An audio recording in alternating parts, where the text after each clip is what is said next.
दुसऱ्या आठवड्यातही लोकसभा राज्यसभेत विरोधकांचा गदारोळ। जंतर मंतरवरच्या लाठीचार्ज प्रकरणी कारवाई करण्याची विरोधकांची मागणी।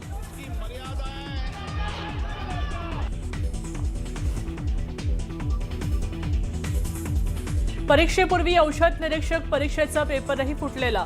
आमदार रोहित पवारांचा खळबळजनक गौप्यस्फोट।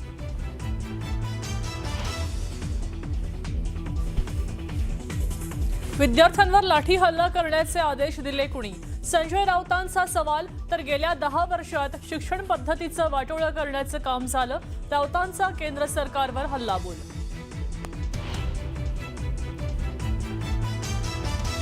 शांततापूर्व आंदोलन हा घटनात्मक अधिकार। पोलीस बळाचा गैरवापर अमान्य। आंदोलनावर सुप्रीम कोर्टाची टिप्पणी।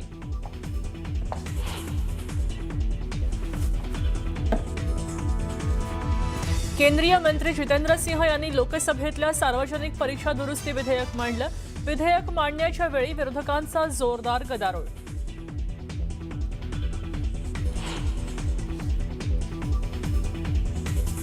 पेपरफुटी रोखण्यासाठी पंतप्रधान मोदींकडून 6 संसदीय उच्चस्तरीय टास्क फोर्सचं गठन।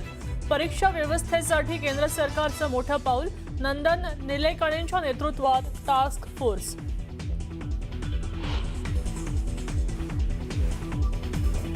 नाशिकच्या MIDC बायपासवर भीषण अपघात। अनियंत्रित ट्रक पुलावरनं खाली कोसळला।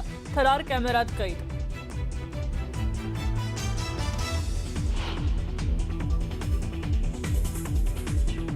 कोकणसह घाटमाथ्याच्या परिसरात पावसाचा अलर्ट। नागरिकांना सतर्कतेचा इशारा।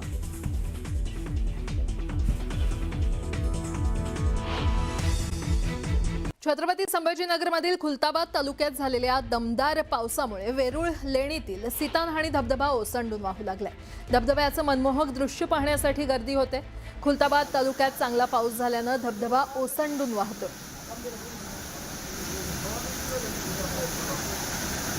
सीतानहाणी धबधबा हा आता ओसंडून वाहू लागलेला आहे आणि हा धबधबा पाहण्यासाठी नागरिक मोठ्या प्रमाणात इथे गर्दी करत आहेत।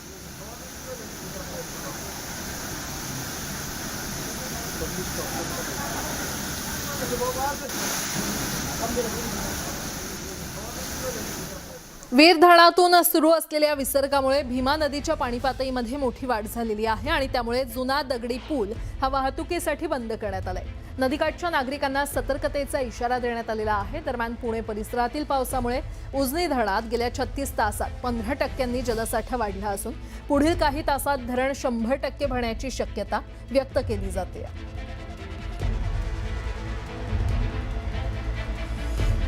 शिराळा तालुक्यातील चांदोली धरणाच्या पाणलोट क्षेत्रामध्ये सुरू असलेल्या पावसामुळे धरणातील पाणीसाठा हा वाढतोय आणि त्यामुळे धरणातून एकूण 3400 क्युसेकनं पाण्याचा विसर्ग वारणा नदीपात्रात करण्यात आलाय। पावसाचा जोर कायम राहिल्यास विसर्गात वाढ होण्याची शक्यता व्यक्त करण्यात आली आहे। त्यामुळे नदीकाठच्या गावातील नागरिकांनी सतर्क राहून नदीपात्रात जाणं टाळावं असं आवाहन प्रशासनानं केलंय।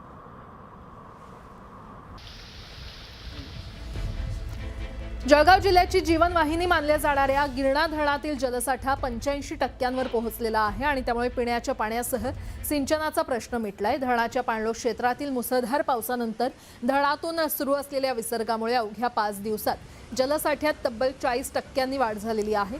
त्यामुळे शेतकरी आणि नागरिकांमध्ये समाधानाचं वातावरण असून खरीप हंगामालाही मोठा आधार मिळाला।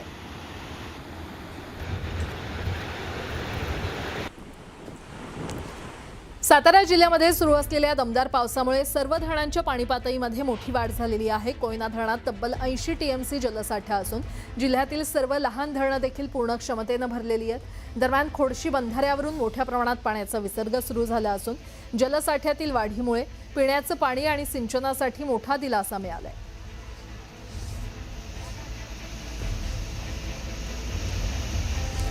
वीर धरणातून सुरू असलेल्या विसर्गामुळे भीमा नदीच्या पाणी पातळीमध्ये मोठी वाढ झालेली आहे आणि त्यामुळे जुना दगडी पूल वाहतुकीसाठी बंद करण्यात आलाय।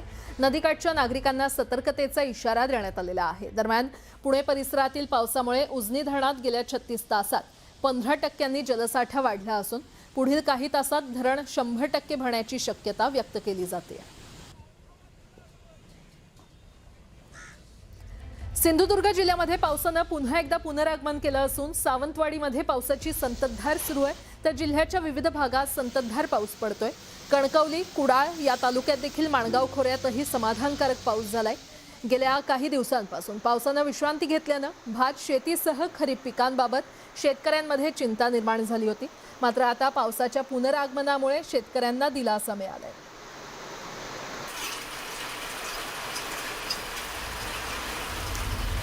वसई विरार नायगाव शहराला पाणी पुरवठा करणारा पालघरमधील सूर्या डॅम हा ओव्हरफ्लो झालेला आहे। मात्र या भागात वीज पुरवठा खंडित झाल्यामुळे त्याचा फटका पाणी पुरवठ्याला बसतोय।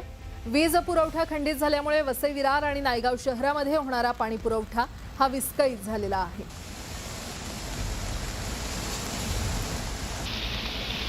सूर्या धरण हे सध्या ओव्हरफ्लो झालेला आहे।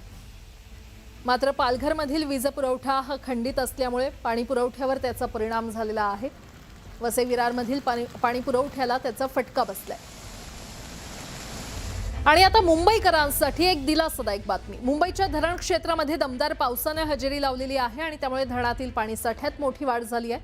मुंबईच्या तलावात 88.40% पाणीसाठा जमा झालाय, तर 4 तलावं ओव्हरफ्लो झाली आहेत। पावसामुळे तलाव साठ्यात मोठी वाढ झालेली आहे। एकूण जलसाठा हा 12.79 लाख दशलक्ष लिटरवर गेलाय।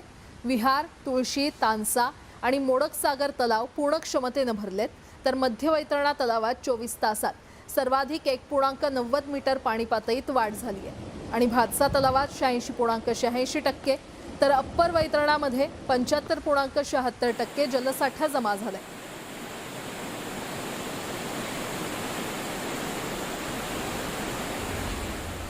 आता तिकडे उत्तरेमध्ये काय स्थिती आहे आपण पाहूयात। काश्मीरच्या रियासी जिल्ह्यामध्ये मुसळधार पाऊस पडतोय आणि यामुळे चिनाब नदीनं धोक्याची पातळी ओलांडलेली आहे। सलाल धरणात सातत्यानं पाण्याची आवक सुरू आहे। धरणातून पाण्याचा विसर्ग करण्यात येतोय। नदीकाठच्या गावांना सतर्कतेचा इशारा देण्यात आलेला आहे। चिनाब नदीनं धोक्याची पातळी ओलांडली असल्याचं पाहायला मिळतंय, त्यामुळे सलाल धरणातून पाण्याचा विसर्ग सुरू करण्यात आलेला आहे।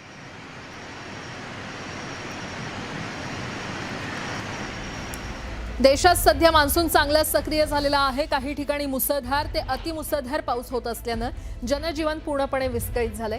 गुजरातच्या खेड्यामध्ये सुरू असलेल्या मुसळधार पावसामुळे पूरस्थिती निर्माण झाली आहे। काही ठिकाणी सखल भागात मोठ्या प्रमाणात पाणी साचल्यानं रस्ते पूर्णपणे जलमय झालेले आहेत। तसंच स्थानिकांच्या शेतातही पूर्णपणे पाणी साचल्यानं शेताला चक्क तळ्याचं स्वरूप प्राप्त झालंय। अनेकांच्या घरांमध्ये देखील पावसाचं पाणी शिरल्यामुळे लोकांचे मोठे हाल झाले आणि शेतकऱ्यांना यामुळे मोठ्या संकटाला सामोरं जावं लागतंय। गुजरातमध्ये मुसळधार पावसानं थैमान घातलं असल्याचं पाहायला मिळतंय।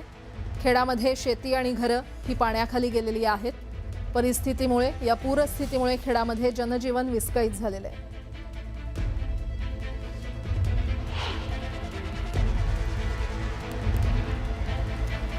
गुजरातमध्ये सध्या पावसानं थैमान माजवलेलं आहे। गुजरातच्या अमलसाडमध्ये पूरस्थितीची भीषण दृश्य समोर आली आहेत। मुसळधार पावसामुळे या ठिकाणी रस्ते आणि घरं पूर्णपणे पाण्याखाली गेली आहेत। काही ठिकाणी पाणी ओसरलंय, पण स्थानिकांच्या घरात पावसाचं पाणी शिरल्यामुळे जनजीवन पूर्णपणे विस्कळीत झालेलं आहे। गुजरातच्या अमलसाडमध्ये मुसळधार पाऊस सध्या सुरू आहे आणि पूरस्थितीची ही भीषण दृश्य आता समोर येत आहेत। अनेकांच्या घरात पावसाचं पाणी शिरलेलं आहे आणि पूरस्थितीमुळे रस्ते, शेती पाण्याखाली गेली असल्याचं पाहायला मिळतंय।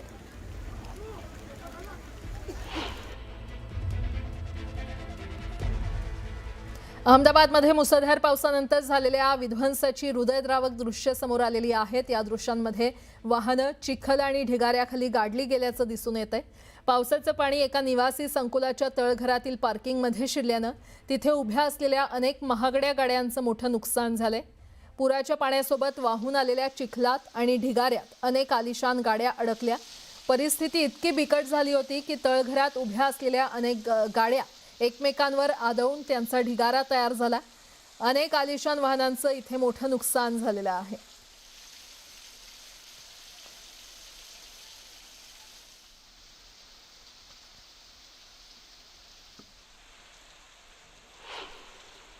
छत्तीसगडच्या महासमुंद या जिल्ह्यात सततच्या पावसामुळे नद्या आणि ओढे दुथडी भरून वाहत असून पूरसदृश्य परिस्थिती निर्माण झालेली आहे। 2003 नंतर पहिल्यांदाच सुरंगी नाला इतक्या मोठ्या प्रमाणात ओसंडून वाहतोय असा दावा स्थानिकांनी केलाय। परिणामी रस्ते पाण्याखाली गेले तर शेतात पाणी साचल्यानं पिकांचं मोठं नुकसान झालं असून अनेक गावांचा संपर्क तुटलाय, ज्यामुळे जनजीवन पूर्णपणे विस्कळीत झालेलं आहे।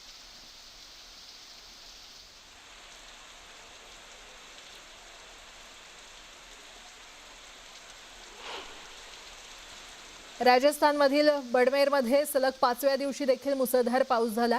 रविवारी सायंकाळी अवघ्या 2 तासांच्या पावसानं शहर जलमय झालं। अनेक रस्त्यांवर तब्बल 2 फूट पाणी साचल्यानं वाहतुकीवर मोठा परिणाम झाला असून सखल भागात पाणी शिरलेलं आहे। अतिवृष्टीच्या पार्श्वभूमीवर प्रशासनानं SDRFचं पथक तैनात केलं असून परिस्थितीवर बारकाईनं लक्ष ठेवलं जातंय।